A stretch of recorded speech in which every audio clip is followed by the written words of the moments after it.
What's going on, boys and girls? Today we're going to do a version of a shepherd's pie. It ain't no shepherd's pie because, shepherd's pie, you got to have potatoes in it, to make it a shepherd's pie. So we're going to do a gluten-free version of it. And this is something that I'm doing off the cuff, guys. I've never tried this before. It's a new thing.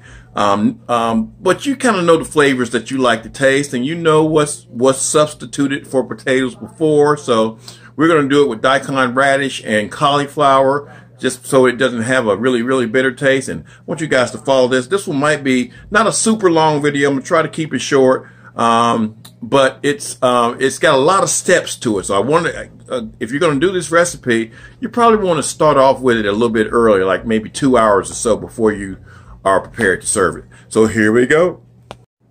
All right, we got two different parts of this. We got the part that's going to be the potatoes, or this is going to actually be the cauliflower and the daikon radish. Y'all seen me do daikon radish before. We're going to use this, and then we're going to mash the daikon radish and the cauliflower together. We're going to use salt, chives, 2 eggs, heavy whipping cream, butter, and some white pepper to bring it all together. Now, when we do our other things, we're going to use lamb, and lamb is usually what's in a shepherd's pie. If you put beef in there, it's called something totally different.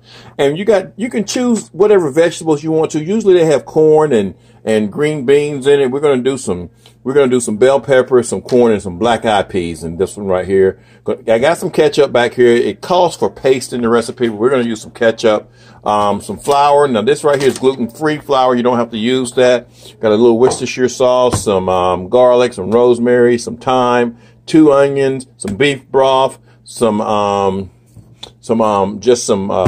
oil. Did I say Worcestershire sauce? I said the red wine. So there we go, guys. So let's put this thing together. All right, just so you guys that have never done a daikon radish, if this is new to you, you do have to peel this just like you do a potato. So it's got those little roots coming out the side of it. So you do have to peel this first, and then we're going to cut it up. And like that, boom, there we go. So we want to boil these guys until they are fork tender. All right, we're also going to cut up our cauliflower into individual pieces, and we're going to cook these until it's tender. Usually it takes about 20-30 minutes for cauliflower. And I don't suggest that you get the cauliflower that comes all riced up and everything. I would use a whole cauliflower head. All righty, so both of these are fork tender, and we've got them in a colander draining, and we're going to transfer them over to a bowl, and we're going to mash them. All right, so we got everything drained off. We're going to start to mash this here. You could use a hand mixer. We're just going to use one of these little, what do you call this? Just a manual mixer. So we're going to come back once they're mashed. Now, one thing about cauliflower and the daikon radish is it has a lot of moisture in it. So what you'll have to do is while you're mashing this, you're going to have to take your colander and pour it back in your colander and get some of that water off of it. All right, you're going to add some butter in there. Also going to add a little bit of salt. About a teaspoonful of salt, y'all.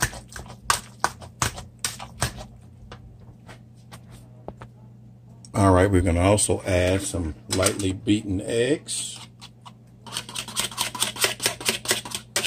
You don't want to overmash these things.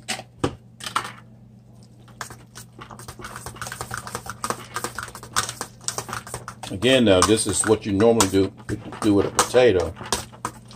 So hopefully this comes out right, guys. Then we're going to add our a little bit of heavy whipping cream. Now, because this is looking a little watery, I'm not going to add but maybe half a cup of the heavy whipping cream. Again, with potatoes, you don't need to do that. Then we're going to put our cheese in there to give it a little bit of body. Now, we want about 3/4 to a cup of the cheese.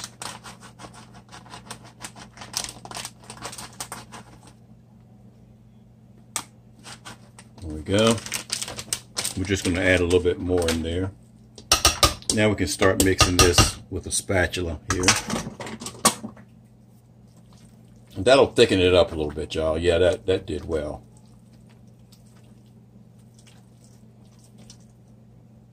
Because again, we're going to bake this, you know, so just make sure all the chunks are gone.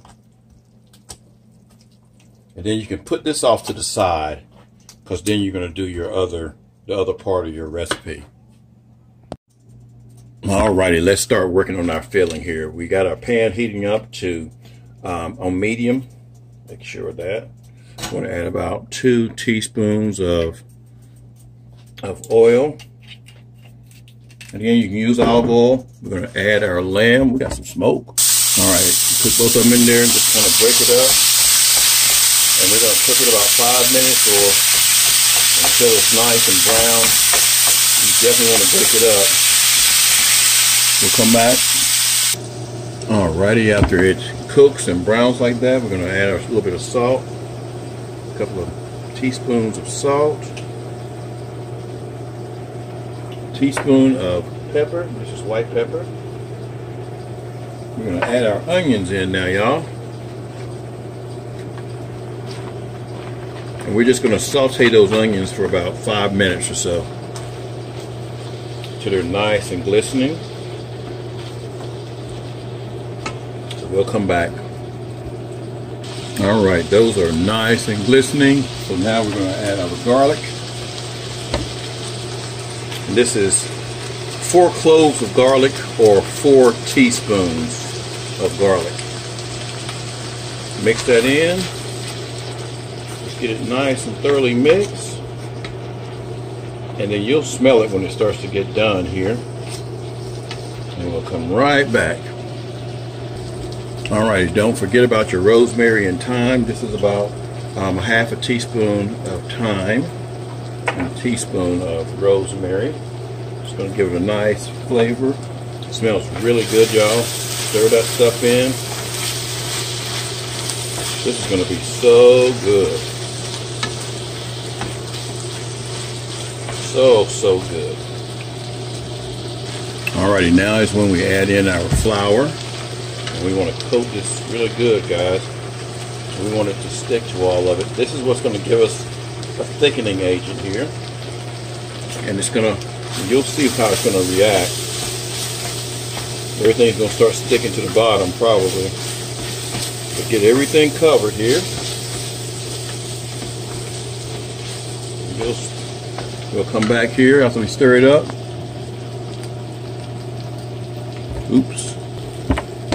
Alrighty, you'll start to see stuff sticking. See right there how it's sticking to the bottom. And now is when we want to deglaze it. So we're going to add some red wine.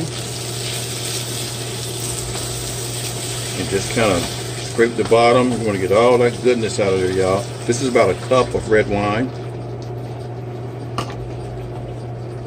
Just going to give it a nice flavor. Ain't going to get you drunk or nothing. Just help to remove all that stuff off the bottom here. Okay, we'll come back here in just a second. Alrighty, it's nice and deglazed. We're going to add 2 tablespoons of Worcestershire sauce. And we're going to add 2 tablespoons of ketchup as well. We're going to eyeball this. And again, if you've got tomato paste, use tomato paste. I'm cooking a special because my wife is not eating that way right now. So we're just going to mix all that stuff in. Guys, this smells so doggone good. Lord have mercy.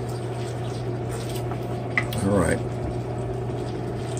Now we're going to add 2 cups of beef broth.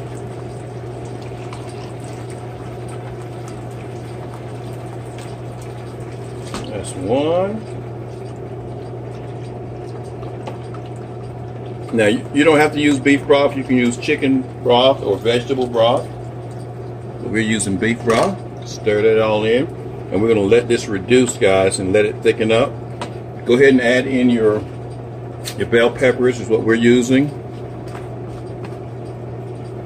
Bring it to a boil. We're going to simmer that. And then also add in your corn and your black-eyed peas.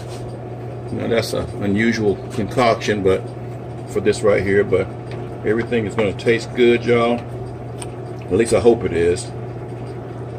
And we're gonna put this thing together after we let it thicken up a little bit. All right, we'll be right back. All right, just a note. If you guys like to clean along the way, this is probably the perfect time to start cleaning up your mess, because you've probably got a big old mess behind you right now. So go ahead and start cleaning that stuff up. You don't have to. I'm just saying what I do. Hey guys, it's thickened up here. I had to add a little bit of cornstarch to it. And again, if I was using regular flour, I probably wouldn't have had to do that. But I was using that rice flour, so make sure everything is not stuck. And we can go ahead and turn this down now, turn it off actually, and we're gonna put it in the platter. All right, let's go ahead and put this stuff in the pan here. It's pretty heavy, so be careful. There we go. See how a little bit of it stuck to the bottom here? Plus I kind of walked away for a little while and I didn't stir it continuously. So that's my fault, guys. You got to be careful. It happened right after I put that cornstarch in there too. So you got to be careful. I've actually done worse than this right here, so this ain't nothing. All right, smooth that out here. I had to get a bigger pot here because I didn't think the regular size one was going to fit it. Now we're going to spoon in. Really, if you had an ice cream scooper, it would work better, guys. But we're going to use just a what is this called? A ladle, and we're going to just scoop in several different parts here. Go there. And then we will come back once we get it filled. Again, if you're using potatoes, it's a lot thicker than this. So we're going to smooth this out right here. Make sure you have your oven preheated to 400 degrees. And we're going to get this stuff.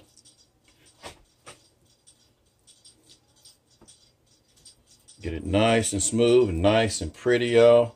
Even though this is cauliflower daikon radish, we still want it to look kind of pretty.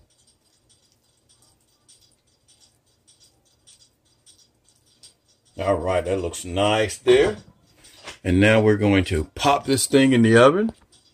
All right, we're going to throw a few chives up there just to kind of make it look kind of pretty. Fresh chives would be better. This right here is the dry chives, but fresh would be better. All right, we're going to go in the oven for about 20 to 30 minutes. We want it to brown, and I'm not sure how this stuff is going to brown, y'all, if it's going to brown at all. But it's got cheese and it's got eggs in it, so it should.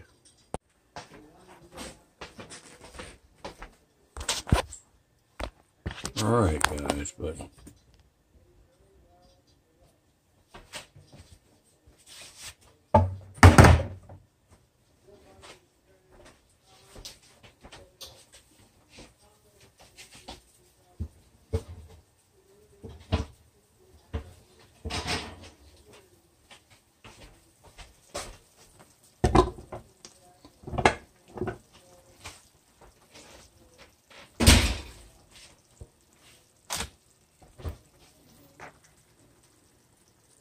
oh, I didn't know that darn thing was on.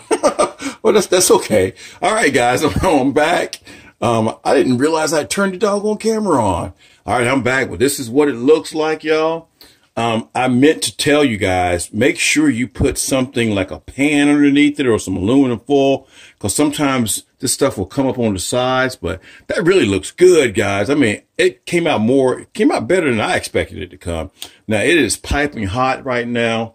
So we're going to have to let that thing cool down for about 15 minutes or so. But I guess it was a good thing that you guys got to see me bring it back over here and stuff. Now, one thing that, of course, the recipe didn't tell me to do this, but one thing that I think I might do here is sprinkle a little bit more cheese over this here. And again, you want to let this thing rest for about 15 minutes. I know you're hungry. I know you're hungry. I know you want to eat. But we can't mess with it right yet now, okay? But we're gonna eat. We're gonna eat in a little bit. This is a full meal right here, guys.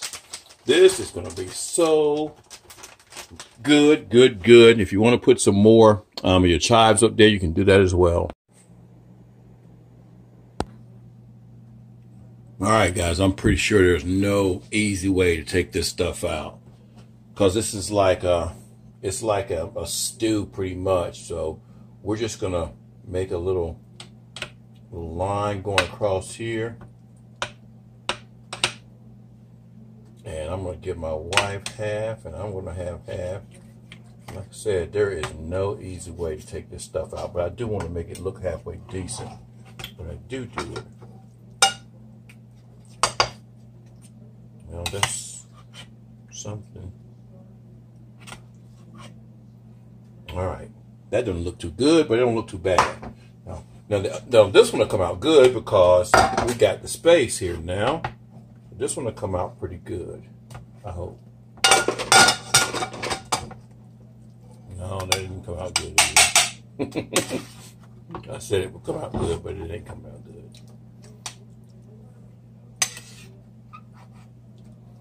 All right. Actually, the first one looks better. And